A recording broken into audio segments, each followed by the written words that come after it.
Jumpa lagi di Back to BDM. Hari ini saya kedatangan tamu.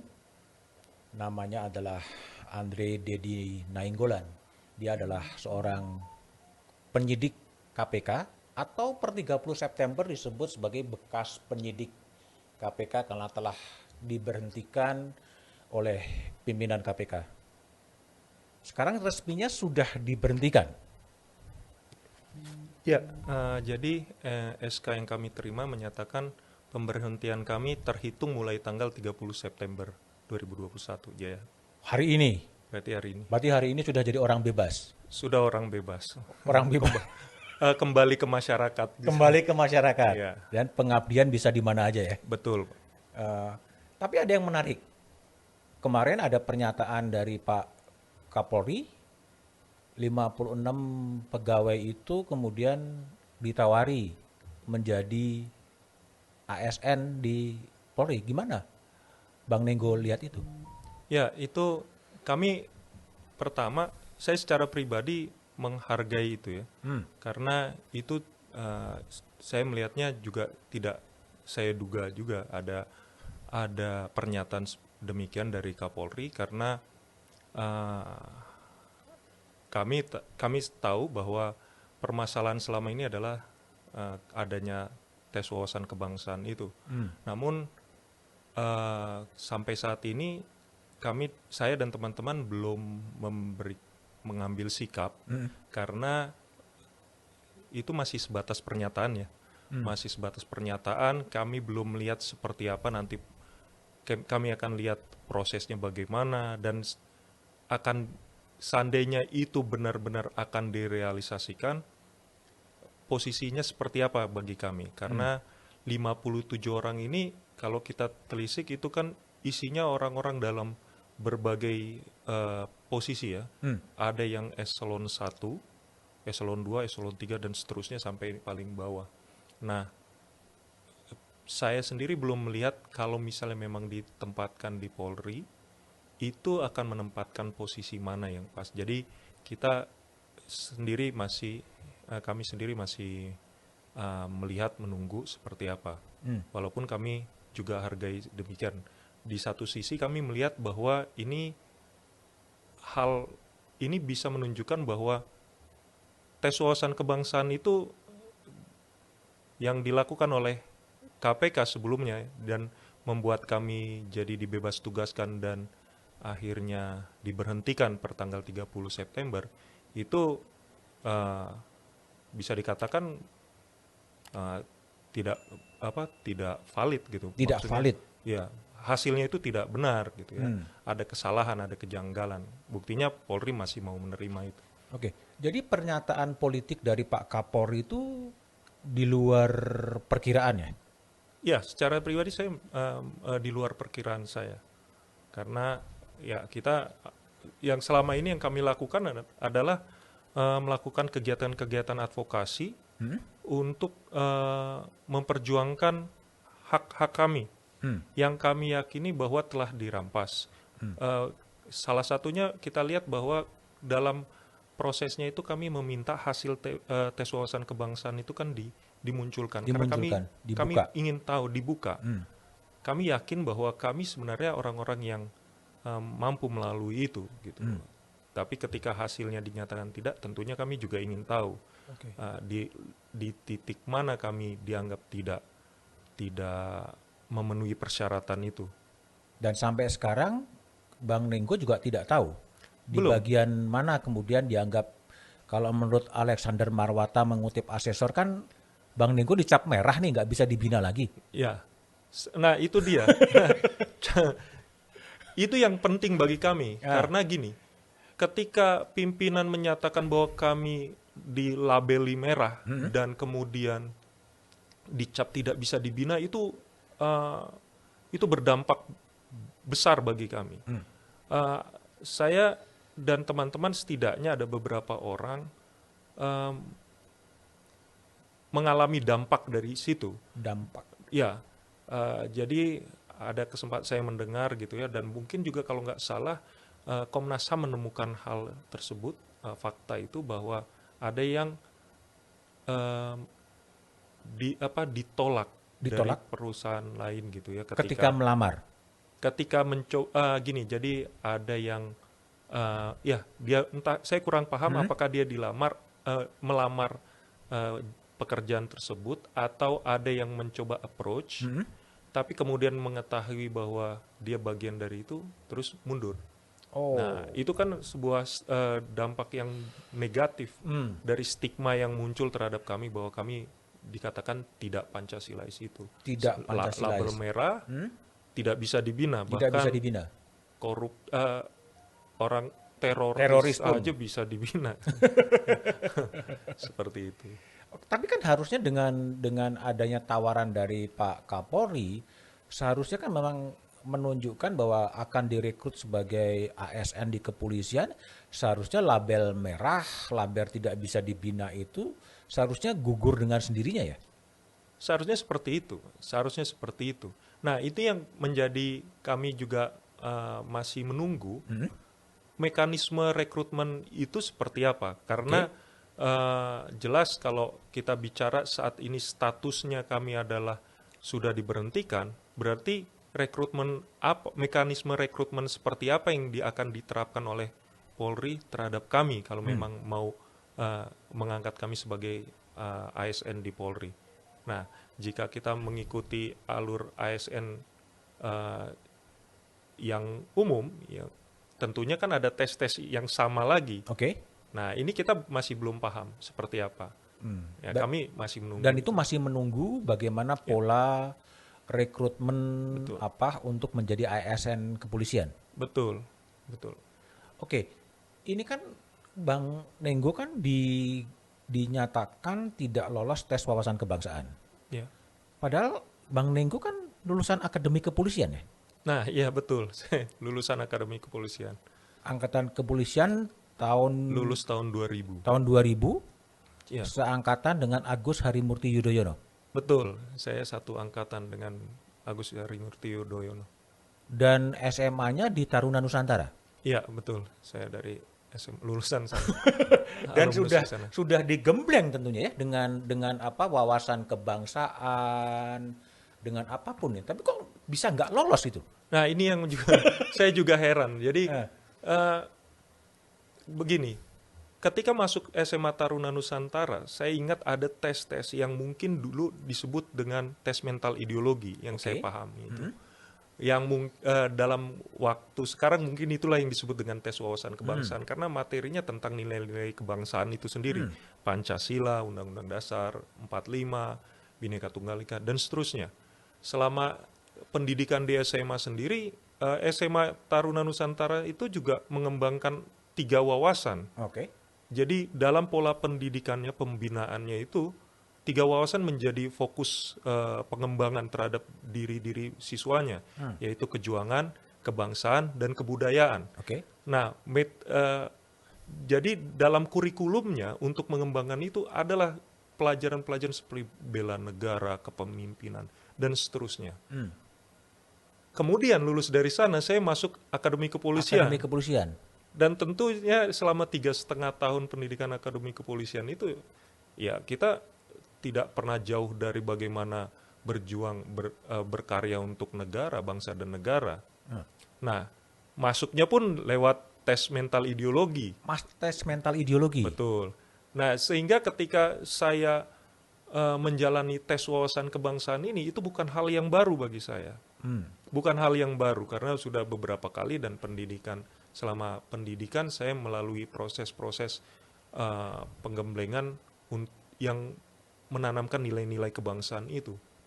Sehingga ketika saya dinyatakan tidak lulus tes wawasan kebangsaan, tentu saya juga jadi bertanya, apa yang salah dari jawaban saya kan itu. Itu yang membuat saya juga sangat ingin mengetahui seperti apa sih apa yang dilihat dari jawaban saya selama tes itu sehingga membuat saya tidak lulus. Lalu introspeksi Bang Nenggo, kalau memang semuanya bisa dijawab, mental kebangsaan, mental ideologi itu udah menjadi makanan sehari-hari waktu di Taruna Nusantara maupun di Akpol, dan ketika masuk KPK kan juga mengalami semacam pendidikan seperti itu juga kan? Iya, betul. Yang menarik adalah ada nilai yang seperti ditambahkan yang mungkin saya belum paham itu apa, tapi akhirnya saya sadari bahwa nilai yang ditambahkan di KPK adalah integritas. Integritas. Iya. Oke. Ini kayaknya jadi barang yang mahal, langka dan mahal kayaknya belakangan saat-saat ini. Dan saya melihat inilah yang jadi jadi keunggulan KPK yang mungkin saya kurang tahu, tapi dari kacamata saya selama melaksanakan tugas di KPK dan secara khusus sebagai penyidik menemukan pejabat-pejabat publik, nilai itu yang sepertinya hilang dari mereka. Wawasan kebangsaan mereka mungkin banyak, mereka punya itu. Mereka kalau misalnya contohnya ya, jika pejabat publik tentu ketika diangkat itu mereka mengambil sumpah berbuat itu untuk bangsa dan negara. Tentunya juga mereka udah paham tentang nilai-nilai kebangsaan. Tapi kenapa mereka tetap melakukan perbuatan korupsi? Ternyata nilai integritas itu yang nggak ada. Yang saya lihat kurang. Ada yang ketika baru diangkat, diambil sumpahnya, mereka berbicara banyak tentang kita jangan korupsi. Kenyataannya saya harus menghadapi dia sebagai salah satu tersangka saya dan saya harus tangkap dan bawa ke pengadilan. Lalu sebenarnya kalau menurut refleksinya Bang Nenggo, kenapa tidak lolos tes wawasan kebangsaan itu? Saya sendiri, aduh, ya ini mungkin kalau saya melihatnya dari ini, kalau kita melihat hasil temuan ORI dan Komnas HAM mungkin itu tergambar jelas bahwa prosesnya ini ada yang tidak pas ya. Maksudnya ada pihak-pihak tertentu yang memang menginginkan itu, terutama dari temuan Komnas HAM. Menginginkan bahwa ada 57 orang ini yang untuk disingkirkan dari KPK. Saya melihatnya seperti itu, dan tes wawasan kebangsaan menjadi toolsnya, instrumennya yang dipakai untuk membuat disingkirkan dari KPK menggunakan instrumen yang namanya tes wawasan kebangsaan. Saya melihatnya seperti itu karena hasil temuan Komnas HAM sendiri mengatakan seperti itu. Kenapa harus disingkirkan? Ya, mungkin kami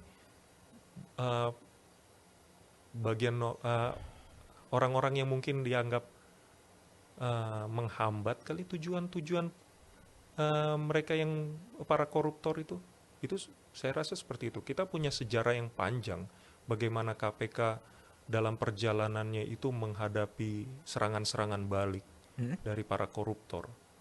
Dan mungkin ini adalah metode yang paling pas bagi mereka. Gitu. Oke. Jadi ketika serangan itu dari luar, KPK sepertinya mampu bertahan. Oke.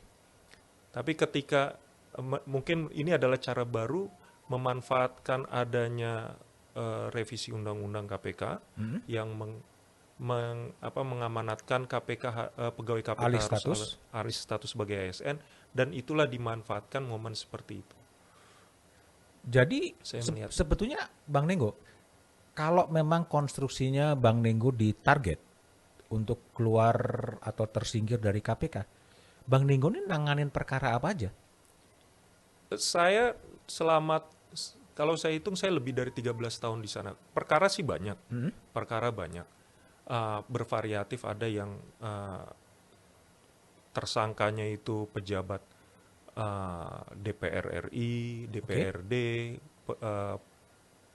kepala daerah baik tingkat kabupaten kota, provinsi maupun misalnya kementerian misalnya pejabat menteri, dan tapi yang terakhir adalah mungkin dari sekian banyak kasus itu yang mungkin yang paling menarik perhatian publik adalah kasus yang saya tanganin terakhir, yaitu kasus korupsi bansos. Korupsi bansos. Korupsi bansos sembako COVID-19. Kenapa itu menjadi punya daya tarik? Ya karena kita harus sadari bahwa itu korupsi ini menyasar masyarakat kecil. Jadi korban-korbannya adalah masyarakat kecil. Situasi COVID membuat masyarakat kecil ini kan mereka tidak hanya makin terpuruk secara ekonomi, tapi juga secara kesehatan. Mereka terdampak, mereka jadi terkena COVID, ada yang kehilangan pekerjaan atau berkurang penghasilan, sehingga mereka butuh bantuan, dan di situ negara memang seharusnya hadir. Namun justru dalam situasi yang seperti itu, ada pihak-pihak justru mengambil keuntungan di sana, sehingga kalau kita lihat hasil perkara persidangan kasus bansos itu sendiri, kita bisa melihat fakta-faktanya bahwa nilai-nilai ada fakta bahwa nilai sembakonya itu sendiri sudah jauh dari angka yang dianggarkan untuk setiap paketnya gitu loh. Nah, angka ini menguap, dan kita duga dan sesuai dengan fakta juga memang itu mengalir ke salah satunya kan ke pejabat menterinya, Menteri Sosial. Nah, itu menarik. Situasi yang begitu menyusahkan masyarakat, justru ada orang-orang yang mengambil keuntungan, dan itu adalah kejahatan kemanusiaan juga menurut saya. Dan Bang Nenggo adalah Kasatgas. Saya Kasatgasnya, saya memimpin. Kasatgas penyidik yang menyidik Menteri Sosial Juliari Batubara. Betul. Saya baca dalam berbagai pernyataan, katanya tingkat kerugian negara dalam kasus bansos lebih besar daripada yang disebut-sebut. Oh ya, ini hanya sebuah perhitungan kasar. Jadi kalau kita memperhitungkan angka, maksudnya gini, bansos itu sendiri dianggarkan setiap paketnya itu kan 300.000. Oke. Tapi itu komponennya ada 3 setidaknya dari sembakonya itu sendiri, naturannya, kemudian ada biaya untuk pembungkusannya, dan biaya untuk transportasinya, untuk mendistribusikannya. Nah, yang menarik adalah angka dari sembako ini banyak menyusut. Banyak menyusut. Ya, banyak menyusut. Dari fakta persidangan mungkin kita bisa, kalau misalnya kita agak teliti itu, angka itu bisa hampir sepertiga dari nilai 270.000 itu per paket. Sepertiga dari 270.000 per paket. Betul, bisa hampir mencapai sedemikian. Asumsikan jika itu terjadi secara merata. Ya, kita kalau misalnya angka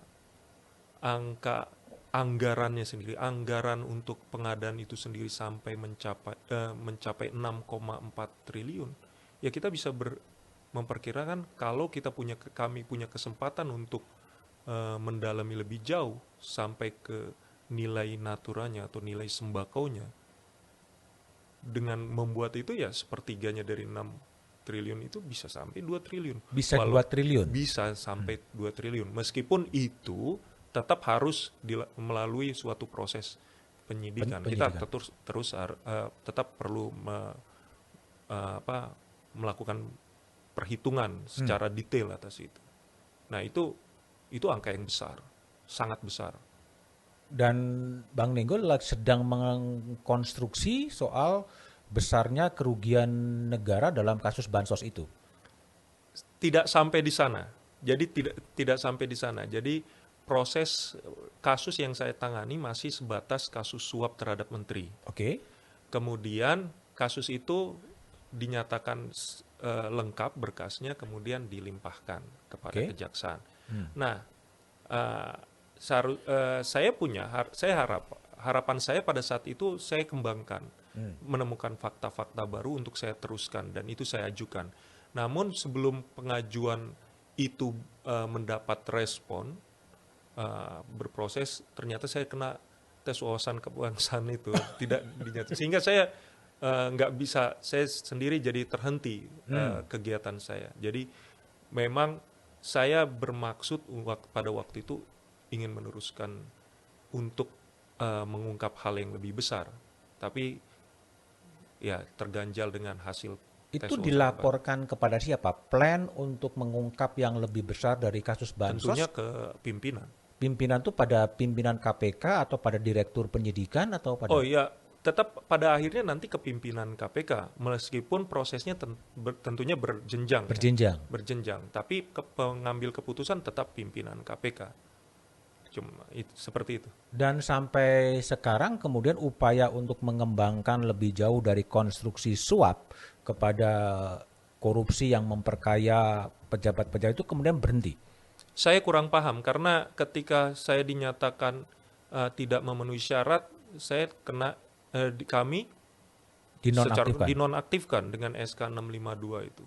Sehingga tentunya saya meskipun bisa berkomunikasi dengan teman-teman yang memenuhi syarat sebagai jadi ASN di sana, penyidik yang masih bertahan di dalam. Tentunya secara profesional saya juga nggak bisa mengintervensi mereka karena saya sudah dinonaktifkan. Ya, saya kurang tahu update terbaru terhadap perkara itu, bagaimana pengembangannya atas itu. Termasuk juga kemungkinan ada calon tersangka lain yang sudah dimuat di sejumlah media massa itu juga kemudian berhenti semua. Ya, tentunya ketika ada fakta persidangan yang membuktikan ada keterlibatan pihak lain, KPK punya tanggung jawab moral untuk mengangkat itu, kasus tersebut. Karena kita harus adil kan. Jadi asas keadilan ini harus kita tegakkan. Bayangkan jika pihak-pihak yang hanya mengambil keuntungan sedikit aja harus menjalani proses hukum, bagaimana masa kita nggak bisa menerapkan itu kepada orang-orang yang bahkan dia punya peran lebih besar dan keuntungan lebih besar.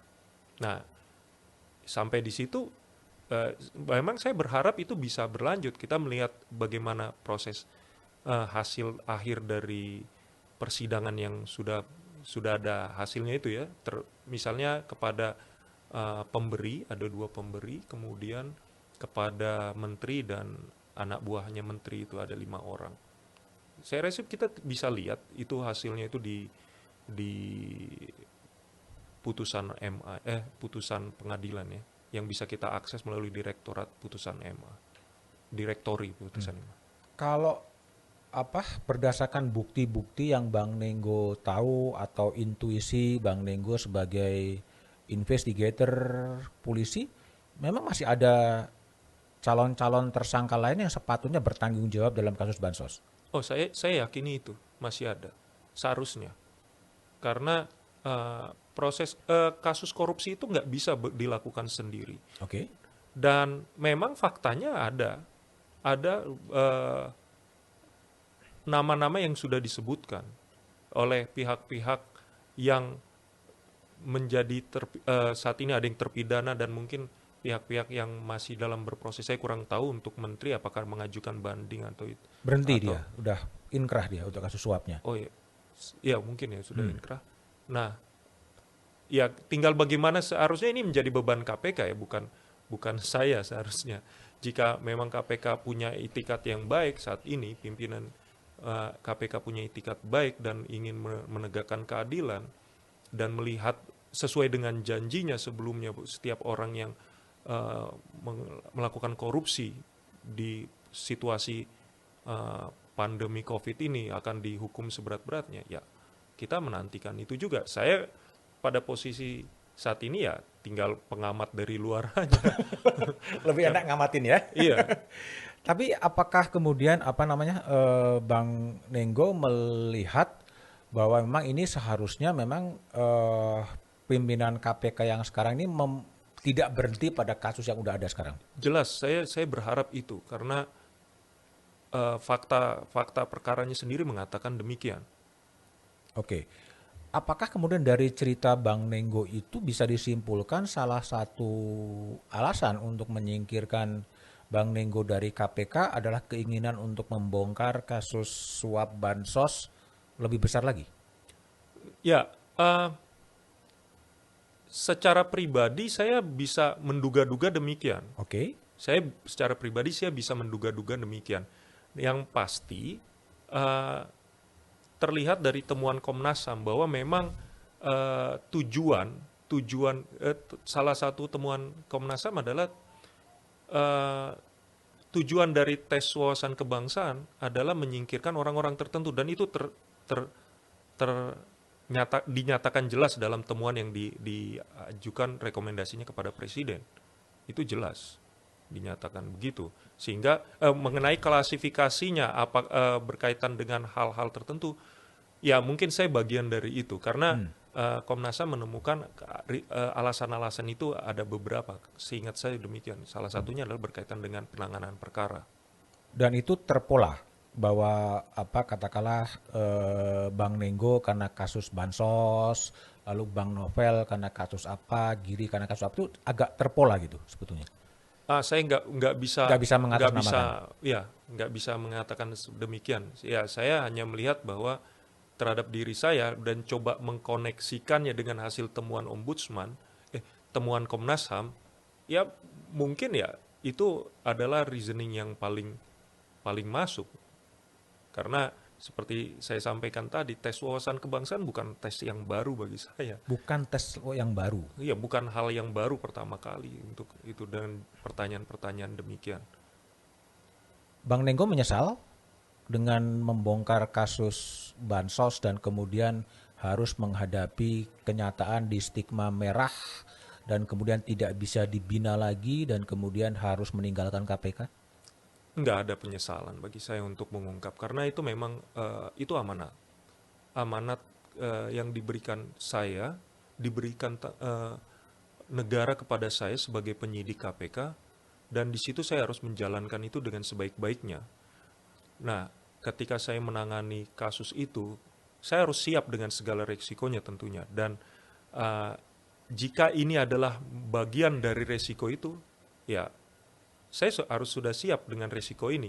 Tapi bukan berarti saya menyerah begitu saja, karena proses ini sendiri menunjukkan proses yang janggal dan tidak sepatutnya dilakukan oleh pihak-pihak yang mengatasnamakan negara.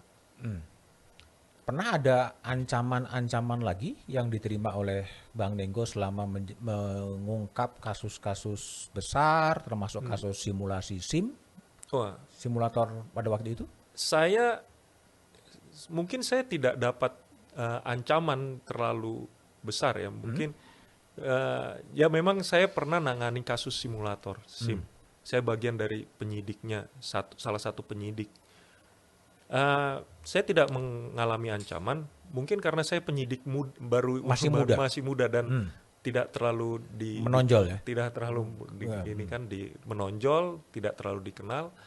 Dan yang saya rasakan memang adanya sikap yang tidak bagaimana ya saya katakan ya, tidak menerima saya dengan baik gitu dari beberapa rekan, tidak semua. Di dalam KPK? Bukan, dari kepolisian. Oh, kepolisian. Jadi mereka menunjukkan sikap yang kurang bersahabat. Kurang bersahabat, bisa saya katakan kurang bersahabat terhadap saya, karena mereka tahu saya ada bagian penyidiknya, bagian dari tim penyidik. Kemudian sikap kurang bersahabat itu mereka tampilkan, walaupun tidak semua ya, walaupun tidak semua, sebagian. Tapi bagi saya itu hal yang wajar. Karena mungkin mereka tidak paham sebenarnya kasusnya seperti apa, jadi hanya membawa dari sudut pandang jiwa korsa mungkin, karena kan dari kepolisian atau karena saya dulu pernah di kepolisian, ada nilai-nilai yang kita sebut sebagai jiwa korsa. Nah, saya nilai itu masih wajar, dan saya anggap mungkin karena mereka tidak paham. Jadi saya anggap biasa saja. Oke. Tadi kembali Bang Nenggo tadi mengatakan bahwa Anda tidak menyesal katakanlah betul membongkar kasus bansos kemudian diberhentikan, tapi Anda juga tidak menyerah. Ya, tentunya tidak menyerah, karena satu hal yang ingin kita mungkin ya, kalau misalnya kita mau bilang agak luas gini ya, kami mau mengedukasi masyarakat.